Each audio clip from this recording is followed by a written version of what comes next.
우리가 여기 오늘 여기에서는 각기 소견대로 하였거니와 너희가 거기에서는 그렇게 하지 말지니라. 너희가 너희 하나님 여호와께서 주시는 안식과 기업에 아직은 이르지 못하였거니와 너희가 요단을 건너 너희 하나님 여호와께서 너희에게 기업으로 주시는 땅에 거주하게 될 때, 또는 여호와께서 너희에게 너희 주위의 모든 대적을 이기게 하시고 너희에게 안식을 주사 너희를 평안히 거주하게 하실 때에, 너희는 너희의 하나님 여호와께서 자기 이름을 두시려고 택하실 그곳으로 내가 명령하는 것을 모두 가지고 갈지니, 곧 너희의 번제와 너희의 희생과 너희의 11조와 너희 손의 거제와 너희가 여호와께 서원하고 모든 아름다운 서원물을 가져가고 너희와 너희 자녀와 노비와 함께 너희의 하나님 여호와 앞에서 즐거워할 것이요, 내 손중에 있는 레위인과도 그리할지니 레위인은 너희 중에 분깃이나 기업이 없음이니라. 너는 삼가서 내게 보이는 아무 곳에서나 번제를 드리지 말고 오직 너희의 한 지파 중에 여호와께서 택하실 그곳으로 번제를 드리고 또 내가 네게 명령하는 모든 것을 거기서 행할지라.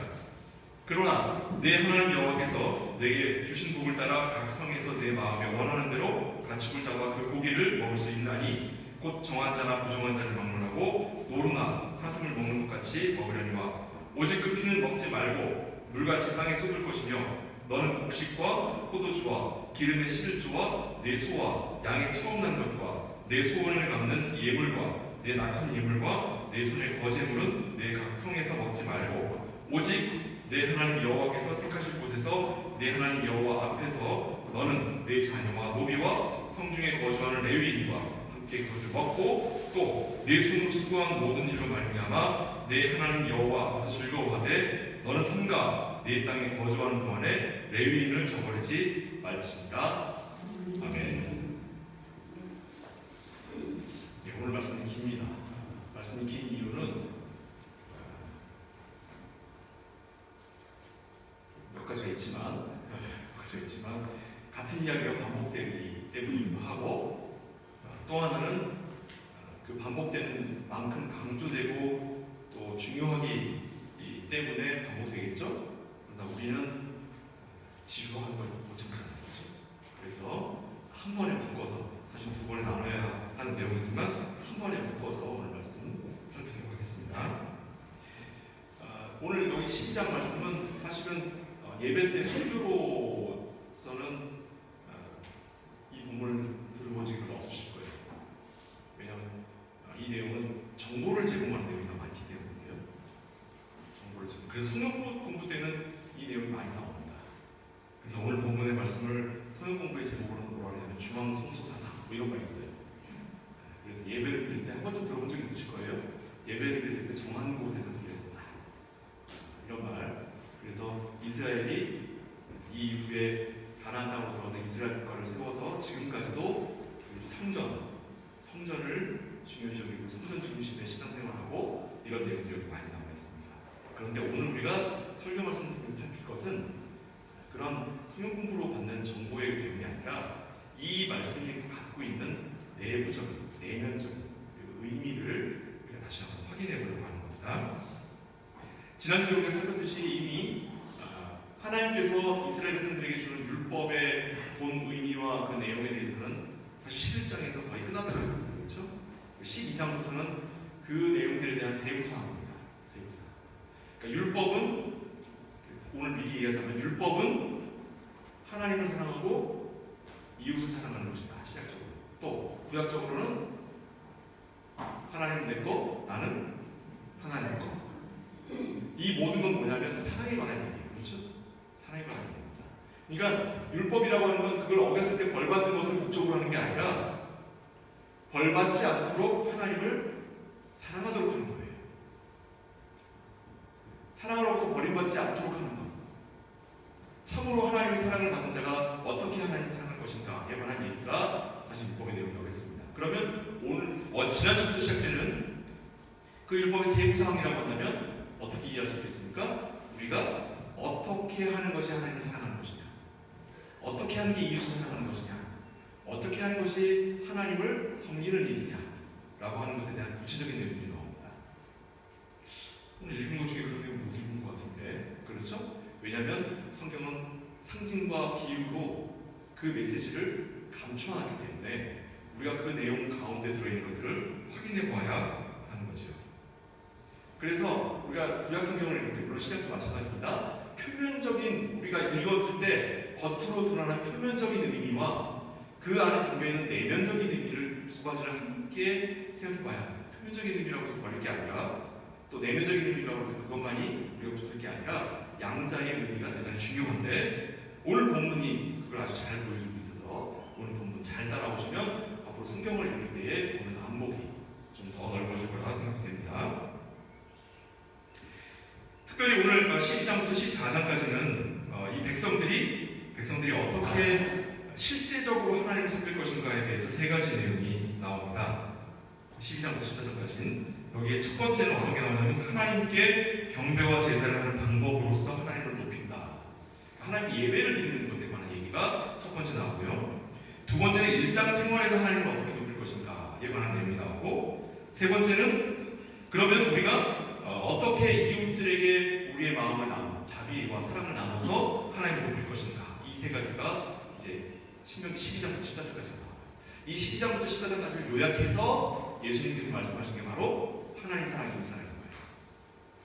자, 그렇다면 그 중에 첫 번째, 하나님께 예배를 드린다는 하는 것, 하나님을 사랑한다는 하는 것, 그걸 우리가 어떻게 해야 사랑할 수 있는 것인가 한번 보겠습니다. 오늘 본문 말씀 9절에서 10절 보겠습니다. 너희가 너희 하나님 여호와께서 주시는 안식과 기업에 아직은 이르지 못할 거니와 너희가 요단을 건너 너희 하나님 여호와께서 너희에게 기업으로 주시는 땅에 거주하게 될 때, 또는 여호와께서 너희에게 너희 주위의 모든 대적을 이기게 하시고 너희에게 안식을 주사 너희를 평안하게 거주하게 하실 때, 이렇게 되어 있죠. 그렇죠? 자, 여기에서 여기 9절에서 10절 우리가 해야 되는 것들이 담겨 있으니까 여기 우리가 가나안 땅으로 들어가 하나님의 백성이 되는 데까지에 관한 얘기가 나오고, 너희가 아직, 여기를 우리 현대말로 번역을 해볼게요. 너희가 아직 완전히 하나님의 백성이라고 이야기할 수 없는, 혹은 너희가 아직 구원받은 백성은 아니지만 너희가 구원받을 때에, 혹은 내가 너희를 구원할 때에, 이거예요. 그렇죠? 그렇죠. 자, 여기에 뭐가 빠져있습니까? 너희가 열심히 신앙생활 했을 때에, 너희가 하나님의 모든 율법을 다 지켰을 때에, 너희가 하나님께 너희의 인생을 다 바쳤을 때에, 심지어는 지난주 얘기한 것처럼 너희의 마음을 다 하나님께 드렸을 때에, 과연 그런 말들이 여기서 담겨 있는 거예요. 우리가 성경을 읽을 때 그와 같은 내용들과 이와 같은 내용이 나올 때 무엇이 주된 내용이고 무엇이 부수적인 내용이며, 무엇이 주된 내용을 설명하기 위해 거기에 꾸미는 것으로 우리에게 알려주고 있는 것인지를 잘 분별할 수 있어야 되는데, 여긴 지금 뭐가 나와 있냐면 하나님이 행하시는 일들에 관한 얘기가 나왔어요. 그러니까 신앙생활에 있어서 하나님이 행하시는 일들과 우리가 하나님 앞에 행하는 일들의 질적 차이가 있다는 걸 분명히 우리가 알 수 있습니다. 어떤 질적 차이냐? 우리가 구원을 받을 때에, 혹은 너희에게 하나님께서 구원을 베푸실 때에 여기에 우리의 행함이라고 하는 것이 담겨있지 않다는 건 뭐냐면, 구원과 관계에서는 전적으로 누구의 손에 있다? 하나님의 손에 있다는 거예요. 구원받은 백성이 이제 구원받은 백성으로 살아갈 때에 너희가 참으로 하나님께 드리는 것이 어떻게 드리는 것이 맞는 것인가를 한번 돌아보자. 이렇게 되는 거예요, 얘기가. 자, 보십시다. 그 다음에 여기 보면은 예배에 대한 전제 조건으로 12절부터 또 나옵니다. 10절이에요. 너희가 너희 자녀와 노비와 함께 너희의 하나님 여호와 즐거워할 것이요 내 성중에 있는 레위인과도 즐거이 할지니 레위인은 너희 중에 분기지나 기업이 없음이니라. 뜬금없이 우리가 하나님 앞에서 즐거워하는, 예배를 드린다라고 하는 건 하나님 앞에서 즐거워한다는 겁니다. 근데 그 즐거워함에 뭐가 포함되어 있어요? 레위인들과 함께 즐거워해야 된다고. 그러고서 레위인들 설명하는데 뭐라고 했냐면, 레위인은 하나님을 섬기는 데 있어서 선별된 백성이니 너희가 그들에게 잘해야 된다. 이게 아니에요. 뭐예요? 걔네들은 니네가 돌보지 않으면 굶어 죽을 거니까 니네가 먹여 살려야 돼. 이 뜻이에요. 자, 레위인은 그러면 높은 사람이란 뜻입니까? 낮은 사람이라는 뜻입니까? 쉬운 말로 낮은 사람이라는 뜻이에요. 낮은 사람이라는 뜻이에요. 자, 형식적인 의미로서는 교회에서 예배를 위해 헌신하는 사람들 있죠. 누구 있죠? 여러분들 앞에 이 목사가 양복을 입어야 하는 이유는 양복을 입지 않으면 여러분도 수집되지 못해서 입고 있는 거예요. 잘라서 입고 있는 게 아니라 형식적으로는 목사는 성도들보다 못한 사람이에요. 왜요? 이 사람은 성도들이 돌보지 않으면 밥 빌어 먹지 못하는 사람이거든요. 사람들이 가지고 있는 기본적인 수준도 되지 못하는 사람이에요. 여기서 그렇게 얘기하고 있잖아요. 내적으로는, 좀 형식적인 걸 얘기했죠? 내적으로는 레위인은 누구죠? 성도 모두예요. 성도 모두예요. 내적으로. 외적으로는, 형식적으로는 교회에서 헌신하는 사람들이고 내적으로는 성도 모두가 됩니다. 레위인. 이 레위인들은 하나님이 먹이지 않으면 모두 굶주릴 사람들이에요. 뭐에 있어서? 말씀에 있어서. 그러니까 그 굶주리는 자들을 하나님이 먹여 살리기 위해서 세운 사람이 누구예요? 그게 목사예요. 그게 레위인이에요. 그게. 그러니까 지금 여기 담겨있는 내용이 이중적인 성격을 갖고 있는 거예요.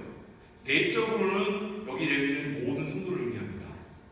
그래서 우리가 모일 때에 무엇으로 우리가 즐거워해야 된단 말이에요? 하나님의 말씀으로 충만함으로 즐거워해야 된단 말이에요. 내적으로. 외적으로는 우리에게 주신 경제적 이익과 우리에게 주신 경제적 풍요로움을 누구와 함께 나눠야 한다? 우리가 밥 한 끼라도 시켜주지 않으면 굶어 죽을 저 불쌍한 인간들하고 나눠야 한다. 이 두 가지도 같이 가고 있는 어떻습니까? 여태까지 우리가 세 가지랑 좀 다르죠? 목사님은 훌륭한 분이고 하나님 말씀 전하시는 분이니까 내가 저분을 모시는 걸 하나님 모시듯이 해야 돼 라는 의미가 전혀 아니라고요. 전혀. 그렇게 접근하시면 안 된다는 얘기입니다. 목사를 대하는 또 교회에서 말씀을 전하는 자들을 대하는 우리의 마음가짐이 뭐와 같아야 되냐면 빈민을 대하듯이 돼야 돼요. 빈민을 대하듯이. 그러니까 교회는 이들에 대해서 어떻게 해야 되겠습니까? 하는 부분들을 뒤에서 보겠습니다. 지금은 그게 메이저가 아니기 때문에 그게 주된 내용이 아니기 때문에 주된 내용으로 다시 돌아오겠습니다. 예배라고 하는 건 그러면 과연 무엇이냐? 좀 전에 얘기한 것처럼 12절 처음에 얘기한 것처럼 하나님 옆에서 우리가 함께 즐거워하는 거예요. 함께 즐거워한다라고 할 때는 이 함께 즐거워하는 것은 소외되는 사람이 있을 수가 없는 거예요. 소외되는 사람이 있을 수 없습니다. 쉽게 소외되는 사람들이 누구냐면 레위인들인 거예요. 왜냐?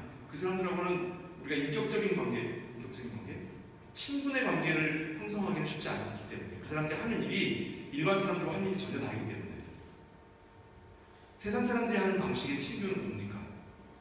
쉬는 시간에 같이 나가서 담배 피는 거. 그 다음에 일 끝나고 나서 같이 가서 회식하면서 술 마시는 거. 주말에 같이 바베큐 하면서 같이 소주 한잔 나누는 거. 일상생활에서 우리가 일하면서 친구를 사귀고 친구들과 함께 어울리는 건 우리에게서는 너무 익숙한 일들이죠. 그런데 하나님께 예배를 드리는 일들로 선별된 사람들에 대하여는 사실 이와 같은 방식으로 친해지기 쉽지 않아요. 그렇죠? 그러니까 너무너무 쉽게 소외되는 사람들이에요. 너무너무 쉽게. 그래서 이 모든 자들을 다 돌아보고 함께 즐거워하는 것, 이것이 뭐다? 이게 예배라고요.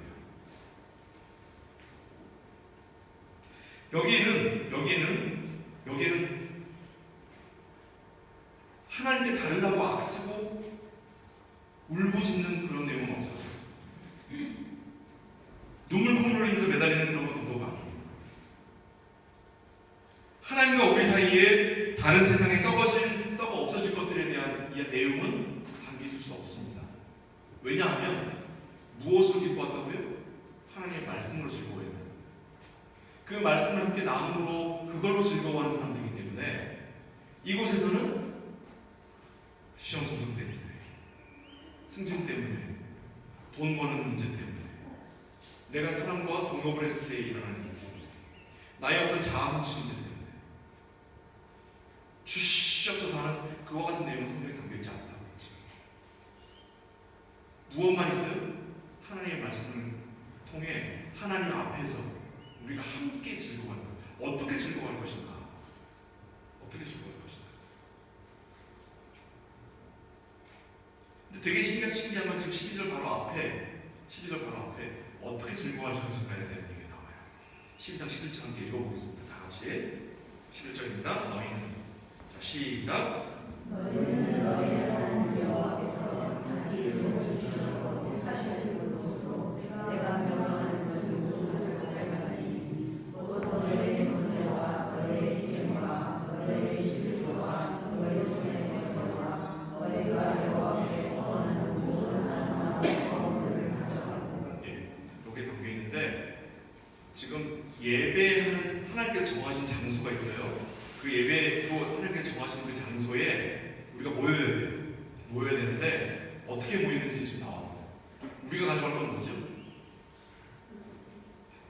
뭐 헌금도 가져가야 되겠고, 뭐 성경책도 들고 가야겠고, 옷도 좀 잘 입고 가야겠고, 그렇죠? 머리 좀 빗고 가야겠죠. 주일날 예배 드리러 가는데 눈곱도 좀 떼고 가야지, 그렇죠? 그렇게 나와요. 하나님 뭘 가져오신대요? 하나님이 가지고 오시는 걸 잘 보시는 겁니다. 뭘 가지고 오시는 거야? 11장까지 우리한테 지켜 행하라고 한 거 아니에요, 저게? 우리가 가져가야 되는 거 아닙니까, 원래? 뭐예요, 11절에 뭐라고 써있어요? 하나님께서 가져오신 게 뭐예요? 하나님 여호와께서 자기 이름을 두시고 택하신 그곳으로 하나님이 가지고 오시는 거예요. 내가 명령하는 것을 모두 가지고 갈지니가 뭐냐면 내가 가져갈 거니까 이런 뜻이에요. 내가 가져갈 거니까 누가? 하나님이 뭘 가져오셔요? 11장까지 하나님이 명령하신 거예요. 이걸 니네가 지키라고 들고 가겠다 이 뜻이 아니라 지킨 것을 갖고 오시는 거예요. 지킨 것을. 우리 못 지키려며. 우리가 안 지킨다며. 우리가 못 지키는 사람들이라며. 근데 하나님이 그거 지킨 것을 갖고 말이 안 되는 말이에요. 이게 지금 여러분 왜 이해가 안 되냐면 이게 국어적으로 말이 안 되는 말이라서 그래요. 이거 너희가 지켜야 할 율법책을 내가 들고 가겠어 이 뜻이 아니에요. 하나님이 이것을 다 지킨 결과물을 가지고 오신다. 원래 이건 언제 갖고 오신 거죠? 하나님이 원래 예수 그리스도께서 부활하실 때 이게 완성이 된 거잖아요. 시간이 안 맞아요. 지금 시간이 예수님이 부활하셔야지만 완성되는 거를 하나님이 지금 율법을 주실 때에 이걸 가지고 오신다고 지금 말씀하고 계십니다. 하나님이 따라오십니까?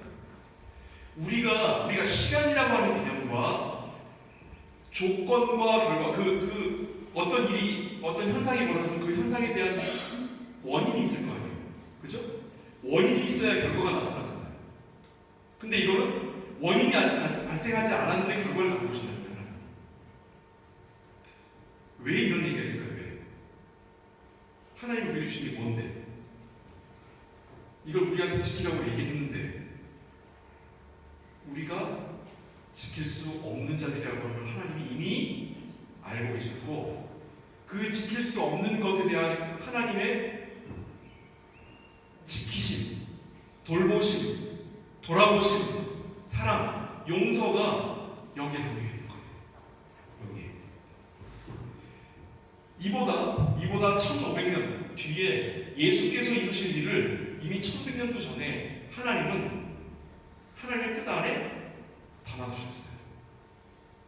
어디에? 모두 가지고 갈지니라는 이 세 글자에 있어요. 세 글자, 세 단어. 모두. 우리가 하나님의 백성이 된 것, 우리가 구원받은 것, 우리가 하나님 앞에 순종하고 우리가 하나님 앞에 하나님의 백성이라는 것을 인정받기 위하여 우리가 여태까지 열심을 다해왔던 그 모든 것들을 이미 하나님은 언제? 율법을 주실 때에 이미 하나님은 가지고 오신다고. 뭘 위해서? 여호와께서 자기 이름을 두시려고 택하신 그 장소에 하나님 갖고 오신 겁니다.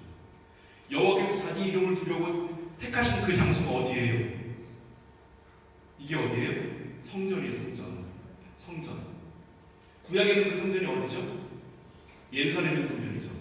그런데 예수께서 십자가에 죽으시고 부활하시고 이 성전이 어디가 됐어요? 이 성전이 어디가 됐어요? 우리가 됐잖아요. 우리에게로 하나님이 뭘 갖고 오신다고? 따라오십니까? 율법과 언약과 사랑과 순종과 은혜와 하나님께서 말씀하신 모든 것을 다 가지고 어디로 오신다고? 우리에게 오신다. 언제 이 약속이? 신약이 아니에요 이게? 이게 복음서가 아니라 이게 지금 바울의 서신이 아니에요. 어디에 나와요 이게? 성경 맨 처음에 나와요. 모세오경에 나오는 얘기예요. 모세오경. 하나님의 우리에 대한 사랑은 예수 그리스도를 통해서 시작된 게 아니라 예수 그리스도를 통해 성취된 거예요. 그럼 언제부터 시작이 됐는데? 하나님의 세상 창조하시기 이전부터 하나님은 그걸 뜻하시는 거예요. 그걸 계획하시는 거예요. 이게 하나님의 뜻입니다. 이게 하나님의 뜻이에요. 하나님, 제가 독일 갈까요 말까요? 제가 이거 선택할까요 말까요? 이 길로 가야 됩니까 말아야 됩니까? 여기서 나를 지금 스카우트 했는데 이 회사로 옮겨갈까요 말까요? 하나님 뜻이 무엇입니까? 거기에 하나님 뜻이 있는 게 아니라 하나님 뜻이 여기 있다고요. 모두 가지고 갈증이 있다고요. 어디로?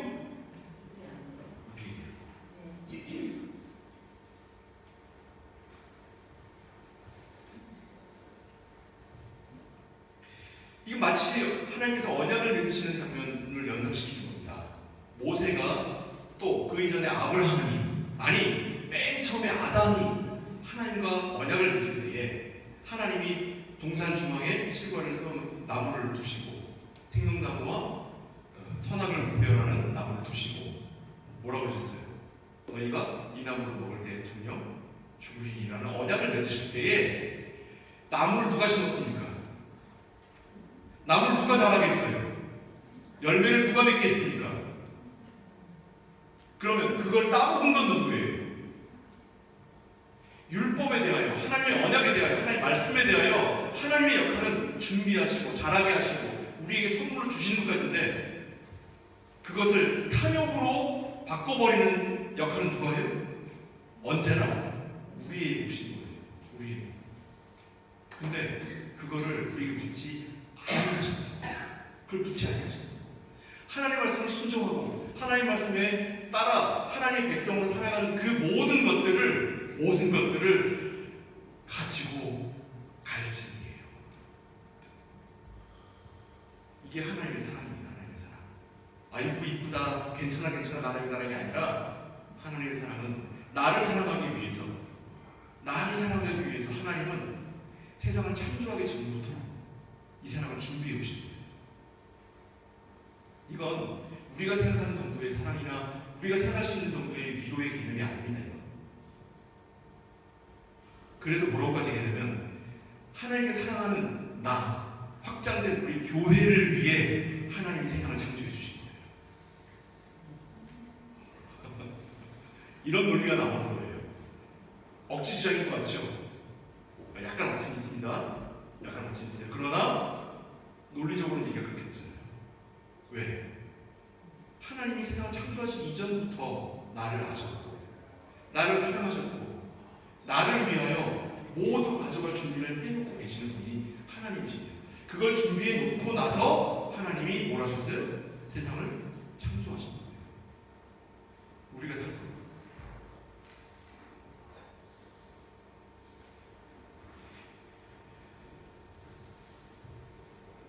제가 아는 목사님 중에 한 분이 기차를 되게 좋아하셔요. 기차.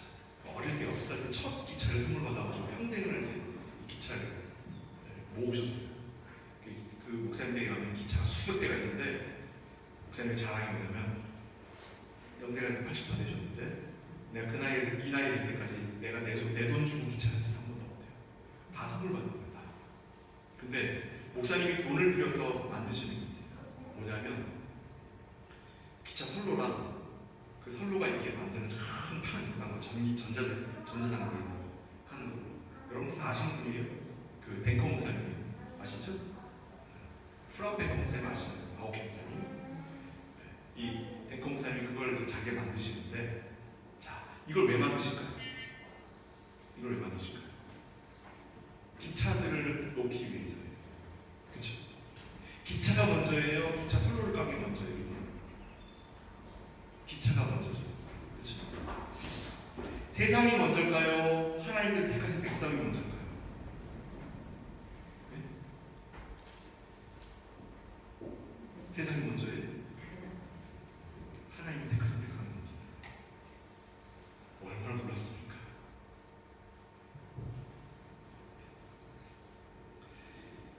옛 언약은 우리의 순종을 요구해요. 옛 언약은. 근데 그 순종을 우리가 만족시키지 못합니다. 만족시키지 못해요. 새 언약은 옛 언약과 내용은 같지만 방법이 달라요. 그 만족을 누가 시키시는 거예요?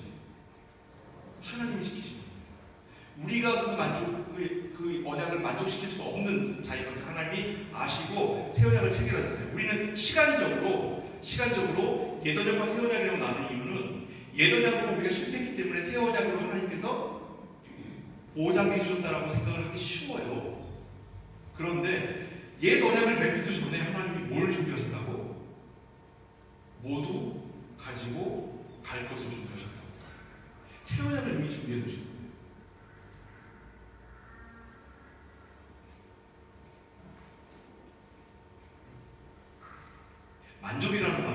만족이라는 말은 원래 결핍을 채웠을 때 그게 만족이에요. 그렇죠?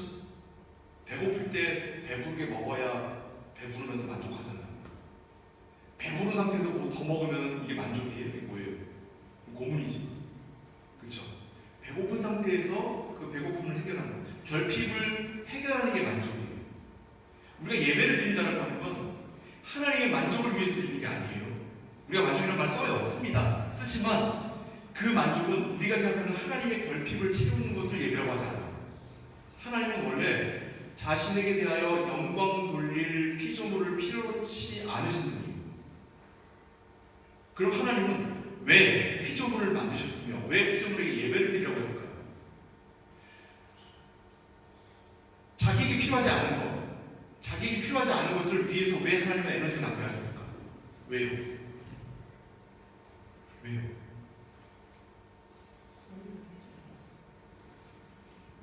거기에서 우리를 위해서란 말이야. 거기에서 하나님 피조물을 만들어서 그 피조물은 자연적인 상태로서는 그들이 하나님을 돌아보지 않고 하나님의 마음을 아프게 하며 하나님의 발에다가 옷을 박는 자들이에요. 자연 상태로 그들이 하나님의 말씀에 의하여 스스로 돌이켜 하나님께로 향하게 하는 그 즐거움을 누리시는 거예요. 약간 좀 사이코패스 같은 면이 있죠. 그죠? 우리 식표는 약간 사이코패스 같은 면이 있어요. 이거 뭐 필요도 없는 거 뭐하러 그렇게 하십니까? 근데 제가 말씀드렸잖아요. 세상의 원리는 우리가 판단하는 게 아니라 누가 시작했다고요? 하나님이 하신 거예요. 하나님이 시작하셨기 때문에 하나님이 그 일을 원하신다고 해서 우리가 그 하나님을 판단할 수 있는 자가 되지 못하는 거예요. 우리가 하나님을 이해할 수 없기 때문에 하나님이 어떠한 분이신지 우리가 알지 못하기 때문에 우리의 관점에서 볼 수 있는 정도 요즘도 쓰는 거예요. 요즘부터. 이게 하나님이 우리에게 대하여 베푸시는 은혜이며 우리에게 요구하시는 하나님께 대한 예배에 우리가 마땅히 서야 할 자리예요. 자, 다시 한번 보겠습니다. 우리가 어떠한 선한 것을 가지고 하나님의 결핍을 채울 수 있습니까? 없어요. 우리가 가지고 있는 선함이란 우리가 하나님의 말씀을 듣고 양심의 거리낌을 갖고 내가 마땅히 하나님께 드려야지라고 하는 마음으로 스스로 마음을 돌이키는 정도의 사람. 그것이 행함으로 나타나거나 그것이 우리의 어떠한 특별한 하나님께 영광 돌리는 무언가로 나타나는 것 이전에 우리의 마음의 변화, 마음의 돌이킴 이거는 거예요. 좀 어렵죠. 지난주에 그냥 마음으로 끝났잖아요. 그죠? 지난주에 그냥 마음으로 끝났어요. 근데 그 마음이라고 하는 게 과연 뭐냐라고 하는 생각을 하죠. 이게 어렵기 때문에 하나님 설명해 주는 거예요. 못 알아듣겠지? 그 마음을 갖고 내게 뭔지 모르겠지? 그럼 내가 설명해 줄게 하고 붙인 내용이 뭐라고요? 레위인이에요. 그렇게 해서 붙인 내용.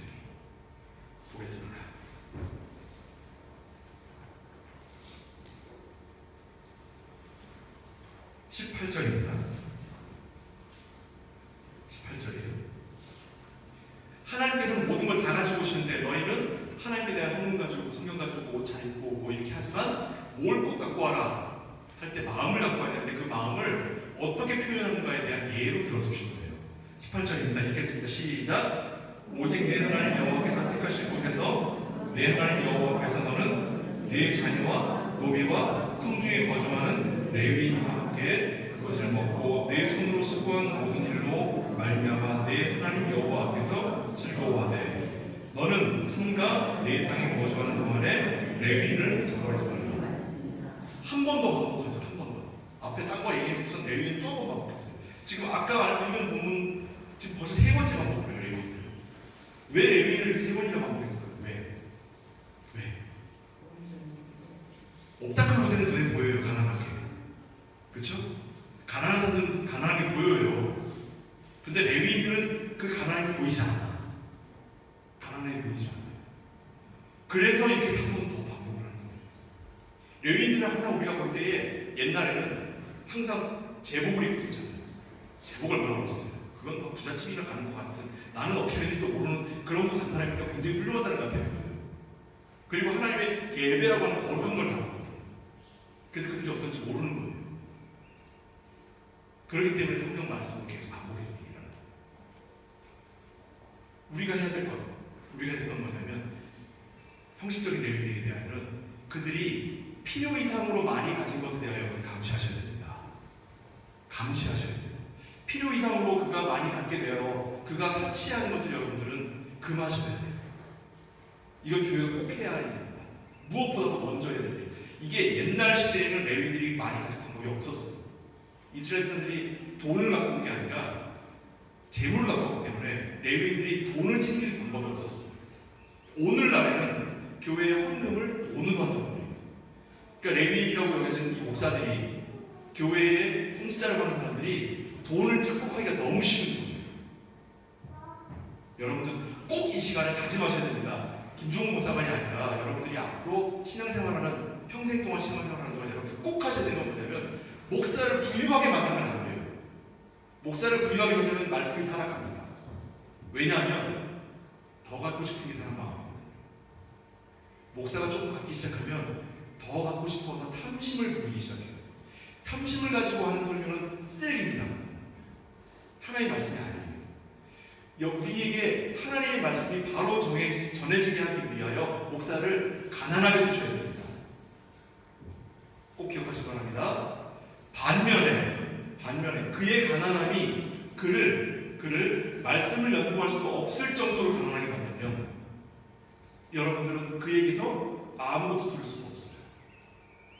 자기 힘들다라고 하는 탄식밖에 못 듣습니다.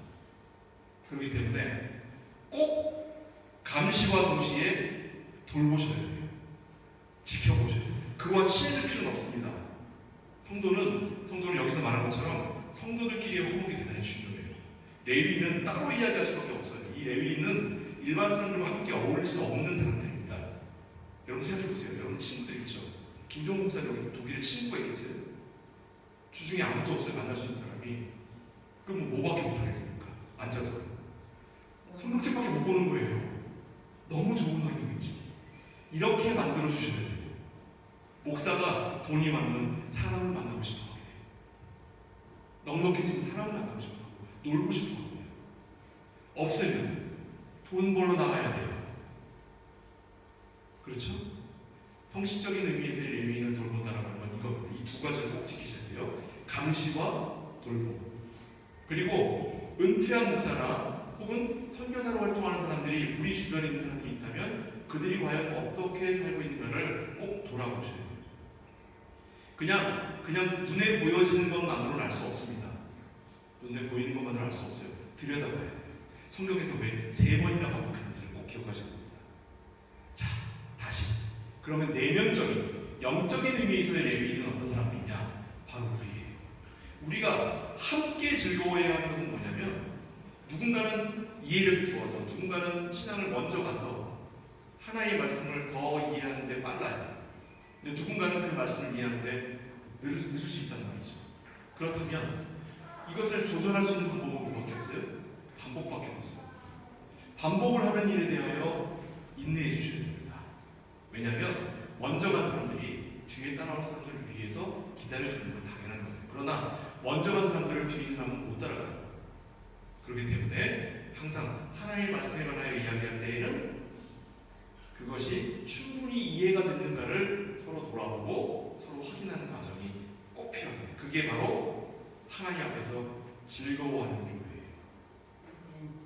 우리가 같이 모여서 밥 먹는 모임 같고 우리가 모여서 뭐 다른 친목 모임 갖는 것보다 더 중요한 거, 그건 하나님의 말씀을 어느 정도 이해했는가 서로 대화를 하고 그것에 관하여 함께 과연 그러한가 하여 깊이 상고하는 생활 태도입니다. 김 목사가 거짓말하기 시작하면 여러분들이 바로 잡아내야죠. 그렇습니까? 네. 그것이 바로 우리 교회가 마땅히 하나님 앞에 서를 이룹니다. 신앙은 행동의 변화로 시작하는 것은 아닙니다. 그러나 마음이 변화되어 삶이 여는 대로 나타나는 거예요. 그러니까 행동으로 열심을 다한다고 하나님께서 그걸 채워주시는 건 아니에요. 그러나 하나님이 채워주신 사람들은 그런 행동, 선한 행동으로 나타나게 되어 있습니다. 마태복음 12장 1절에서 8절까지 말씀입니다.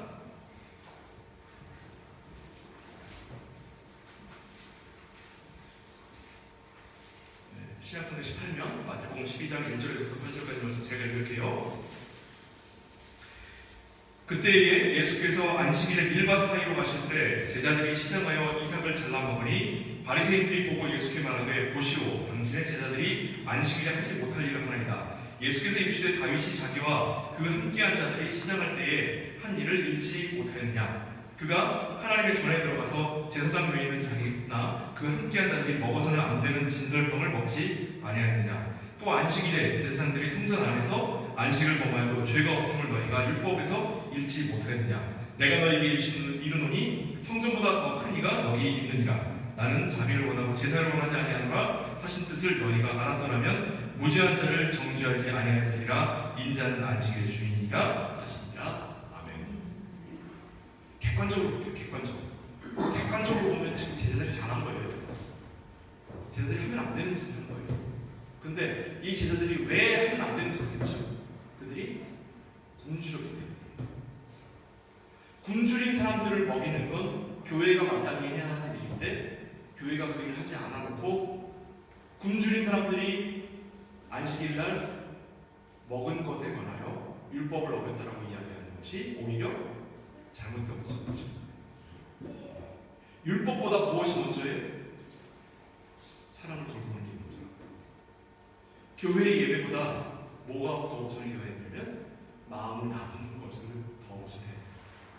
아침에 서로 부부싸움 해놓고 얼굴도 안 보면서 와가지고 예배 때 앉아서 예배 드리면 하나님 용서해 주십니까? 예배 끝나고 나서 다시 부부싸움 다시 2라운드로 넘어가는 거예요. 똑같습니다. 모든 것이 같아요. 제사도 마찬가지예요. 제사로 해결될 것 같지만 그건 제사로 우리에게 화목하라고 약속을, 화목하면 하나님께서 화목하시리라고 하는 약속을 보이시는 하나의 모범일 뿐이지 제사 자체가 우리를 화목하게 만드는 게 아니에요. 예배 자체가 우리를 하나님께로 이끌고 가는 게 아닙니다. 하나님께로 이끌고 가는 건 뭐예요? 마음이에요. 마음. 우리가 마음을 어디에 던지느냐. 하나님께 마음을 둔 사람들은 이웃들에게도 마음을 나눌 줄 알아요. 이웃들에게 마음을 나눌 줄 모르는 자는 하나님께 마음이 없는 자입니다. 결과를 가지고 원인을 요구할 수는 없지만 결과는 그 원인이 어떻게 시작되었는지를 볼 수 있는 척도는 될 수 있습니다. 그것을 꼭 기억하시기 바랍니다. 그래서 꼭 기억하세요. 비판하면 안 됩니다. 그리고 삶이 예배입니다. 그리고 예수께서 성전보다 더 큰 이가 되시기 때문에 그 예수께서 성전보다 더 큰 이를 따르는 성전된 우리는 마땅히 성전이 행해야 하는 일들에 관하여 우리는 기쁨으로 행해야 하는 겁니다. 그게 바로 하나님 앞에서 즐거워하는 것이기 때문이죠. 오늘 본문 말씀 다시 마지막으로 넘어가서 12장 18절에서부터 19절 신명기 12장 18절 19절 말씀 마지막으로 이렇게 읽겠습니다. 좀 전에 읽었었지만 다시 한번 함께 한 목소리로 읽겠습니다. 8절 19절입니다. 시작. 오직 내 하나님 여호와께서 택하실 곳에서 내 하나님 여호와께서 너는 내 자녀와 너희와 성중에 거주하는 레위와 또내 집으로 수고한 모든 일로 말미암아 내 하나님 여호와께서 즐거워하게 너는 산과 내 땅에 거주하는 동안에 레위를 저버리지 말지니라. 아멘. 기도하겠습니다. 사랑하는 아버지 하나님, 우리가 하나님의 자녀라고 하면서 우리가 참으로 예배를 드릴 때에 무엇을 가져가야 하는지 우리가 잘 알지 못했던 것 아닌가 싶습니다. 하나님께서 우리에게 모든 것을 가지고 오시는 것처럼 우리 또한 예배에 들고 갈 것은 우리 주변 사람들과 우리 이웃들과 함께 나누는 그 마음이며, 특별히 그 가난한 자들을 위하여 우리가 어떻게 마음 쓸 것인가에 대한 그 애틋한 그 이들의 마음인 것을 우리가 말씀을 통해 확인합니다. 우리가 참으로 하나님께서 허락하신 풍요로움과 하나님께서 허락하신 은혜로 나 자신의 만족을 채워나가는 것이 아니라 하나님의 기쁨이 되는 것이 무엇인지를 늘 고민하는 자들에게 하여 주옵소서. 그것이야말로 바로 하나님의 나라이며 하나님 앞에 서 있는 호남대오의 삶인 것을 우리가 고백하게 하여 주옵소서. 예수 그리스도의 이름으로